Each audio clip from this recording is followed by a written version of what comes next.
Good morning, guys. So I'm super excited to build you up with the scripture for today, and we're going to look at Mark chapter 2, verse 27 and 28, and it says, "Then he said to them, the Sabbath was made for the sake of people, and not people for the Sabbath.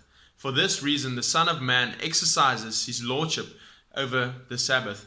And this is such an encouraging scripture, and so often today we see people being burdened by the Sabbath day or the day of rest. And Jesus said that he exercises his authority over the Sabbath.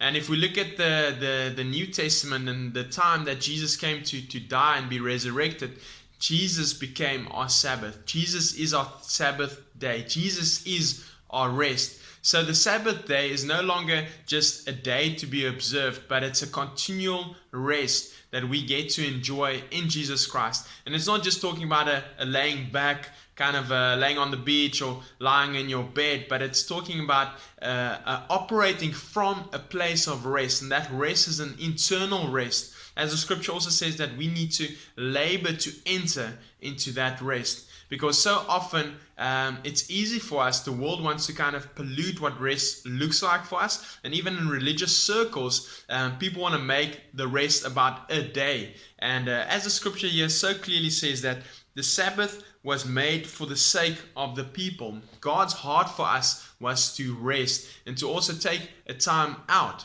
And so when you're looking at the Sabbath, look at it not as just a day to observe, but look at it as Jesus became our Sabbath. Jesus is our rest, and we can enjoy the Sabbath every day, Monday to Sunday. So I hope this word blesses you. Have a super day.